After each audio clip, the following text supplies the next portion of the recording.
Guys computer networks ఎవరైతే చదువుతున్నారో so దానికి సంబంధించిన గన్షాట్ బిట్స్ అయితే ఈరోజు చూద్దాం.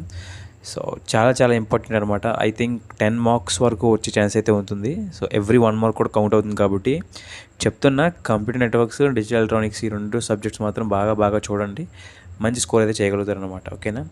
సో నేను చెప్తాను, రిమైనింగ్ వీడియోస్లో కూడా అవన్నీ కూడా మీకు యూజ్ అయ్యే విధంగా ఉంటాయి. ఓకేనా? So coming to the number of layers are present in ISO like OSI reference model అయితే 7 అనమాట.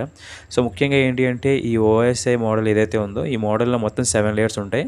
వాటి యొక్క ప్రోటోకాల్స్ కానీ, ఫంక్షనింగ్ కానీ, ఎలాంటి టెక్నాలజీ యూజ్ చేస్తాం, తర్వాత IEEE స్టాండర్డ్స్ ఏంటి తెలుసుకుంటే చాలు అనమాట. ఓకేనా?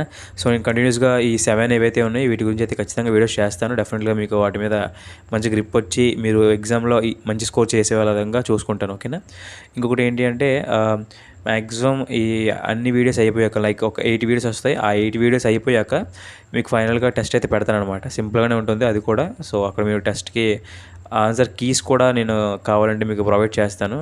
మ్యాక్సిమం స్కోర్ చేయడానికి అయితే ట్రై చేయండి. ఓకేనా?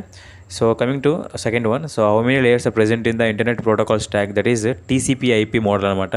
సో అందులో 5 అయితే ఉంటాయి. Application, transport, network, data link, physical layer అనమాట. ఓఎస్ఐ అంటే ఏంటి? Open system interconnect. ఓకేనా?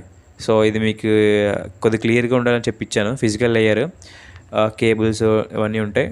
డేటా లింక్లో ఏ ప్రోటోకాల్స్ ఉంటాయని క్లియర్గా రాసాను చూడండి. నెట్వర్క్లో అయితే addressing, routing protocols, IPv4 header, IPv6 header. ఓకేనా? ట్రాన్స్పోర్ట్లో అయితే TCP, UDP హెడర్. తర్వాత session layer, presentation layer, application లేయర్లో అయితే DNS, HTTP, SMTP, FTP ఇవన్నీ ఉంటాయి అన్నమాట. ఓకేనా? సో తర్వాత TCP/IP ప్రోటోకాల్ సంబంధించినవి లైక్ ఇక్కడ చూడొచ్చు. మనం ఇక్కడ ఇందాకలో అయితే ఓఎస్ఐ మోడల్ అయితే మొత్తం 7 అనుకున్నాం కదా, బట్ TCP/IPలో అయితే ఓన్లీ 5 లేయర్స్ అయితే ఉంటాయి. ఓకేనా? అందుకని చెప్పి ఇక్కడ నీట్గా ఇక్కడ రాశాను అనమాట. ఓకేనా? సో ఇక్కడ అప్లికేషన్ లేయర్ అనేది సెండర్ నుండి స్టార్ట్ అవుతుంది. ఫైనల్గా అయితే ఫిజికల్ లేయర్ దగ్గర అయితే వస్తుంది. ఓకేనా? సో అది. అండ్ ఫోర్త్ వన్ కొద్ది క్లియర్గా కనిపించకపోవచ్చు. హోప్ మీకు నేను చెప్పింది వినబడితే సరిపోతుంది. ఓకేనా? Application layer is implemented in end system. ఓకేనా? ఇక్కడ అప్లికేషన్ లేయర్ ఒకటే కాదు, application layer, presentation layer, session layer, transport layer, ఈ 4 కూడా మనం ఎండ్ సిస్టమ్ అనేది యూజ్ చేస్తాం, ఇంప్లిమెంట్ చేస్తాం. తర్వాత క్వశ్చన్ చూడొచ్చు. Transport layer is implemented in end system. The transport layer handles the process to process అనమాట. ఇక్కడ మీకు హోస్ట్ టు హోస్ట్ అని చెప్పి, పాయింట్ టు పాయింట్ అని చెప్పి కొన్నిసార్లు అడుగుతూ ఉంటాడు. ఇక ట్రాన్స్పోర్ట్ లేయర్ ఏంటి అంటే ప్రాసెస్ టు ప్రాసెస్ అనమాట. ఓకేనా? ఒక పోర్ట్ నుండి ఇంకో పోర్ట్కి ప్యాకెట్స్ ఏవైతే డెలివరీ చేస్తుందో అది ప్రాసెస్ టు ప్రాసెస్. తర్వాత 6th question. Network layer is implemented in Reuters. ఓకేనా? తర్వాత ఫిజికల్ లేయర్ అనేది మీడియం అనమాట. ఓకేనా? ఆ 4 కొద్దిగా బాగా చూసుకోండి. తర్వాత 8th one. In OSA model when data is cent from device A to device B, the 5th layer to receive data at. So ఇక్కడ మీకు క్లారిటీగా చెప్తున్నాను చూడండి. కొన్నిసార్లు ఎలా అడగవచ్చు అంటే మీకు 5th లేయర్ ఏంటి, 4th లేయర్ అని అడగకుండా ఒక డేటా అనేది A నుండి Bకి పంపిస్తున్నప్పుడు ఆ B అనేది 5th లేయర్ దగ్గర ఉన్నప్పుడు ఆ లేయర్ ఏంటి అని అడుగుతారు అనమాట. సో మీకు 7 లేయర్స్ కొద్ది క్లారిటీగా తెలిస్తే సరిపోతుంది. సెషన్ లేయర్, ఒకవేళ సెషన్ లేయర్ ఫంక్షనాలిటీ ఏంటి అంటే అది మీకు రిమైనింగ్ టాపిక్స్ ఏవైతే ఉన్నాయో అవి వాటికి చెప్తాను. బట్ ఇక్కడ ఏంటంటే క్లియర్గా సెషన్ లేయర్ అనేది it provides mechanism for opening, closing. Sorry guys, కొద్దిగా బాగాలేదు, but I'm trying to make videos. ఓకేనా? So closing and managing session between and user application process. 9th one. In the OSA model, as data packet moving from lower to upper layers, headers are removed. Very important అనమాట. So కింద మీకు పక్కన బ్రాకెట్లో రాశాను కదా, ఒకసారి చదువుకోండి అది. ఓకేనా? So 10th one.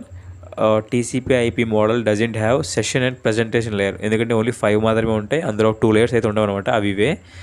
ఒకవేళ 11th one. Data link layer is used to link the network support layers and user support layers. అది మీకు తెలిసిందే. Second one. Which addresses are used to internet for employing the TCP protocols, physical address, logical address, port address and specific address అనమాట. ఓకేనా?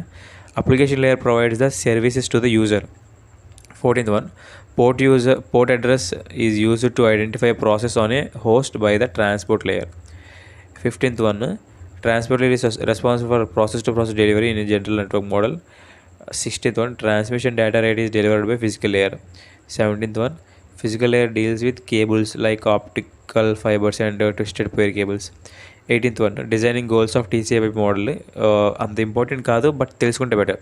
ఓకేనా. Ability to connect multiple networks together seamlessly, to be build flexible architecture. ఓకేనా. So ఇది OSI గురించి, TCP గురించి, like వాటి యొక్క layers ఏంటి, ఎందుకు యూజ్ చేస్తాం అంతవరకు. ఓకేనా. రిమైనింగ్ ఏవైతే 7 లేయర్స్ ఉన్నాయో ఆ 7 లేయర్స్ ఒకసారి మీకు చూపిస్తాను. ఆ 7 లేయర్స్ గురించి అయితే మనం డీప్ డైవ్గా ఎలాంటి బిట్స్ రావచ్చు అని చెప్పి డిస్కస్ చేసుకుందాం. Don't worry for that. డెఫినెట్లీగా వాటి ప్రోటోకాల్స్ కానీ, ఫంక్షనాలిటీస్ కానీ, టెర్మినల్స్ ఎలా యూస్ చేస్తాం. తర్వాత IEEE స్టాండర్డ్స్ అయితే ఉంటాయి అనమాట. 802.11 అని, తర్వాత వైఫైకి, బ్లూటూత్కి, ఇలా అన్నిటికీ ఉంటాయి కాబట్టి వాటి గురించి కూడా చూసుకుందాం. సో మీకు చాలా యూజ్ అయ్యే విధంగా ఉంటుంది. అండ్ అలాగే డిజిటల్ ఎలక్ట్రానిక్స్ కూడా మీకు మ్యాక్సిమం చేసేస్తాను, అది కూడా చూసుకోండి. డిజిటల్ ఎలక్ట్రానిక్స్ కూడా ఆల్రెడీ పోస్ట్ చేశాను, ఒకసారి చూడండి. ఓకేనా. So thank you very much. జై హింద్.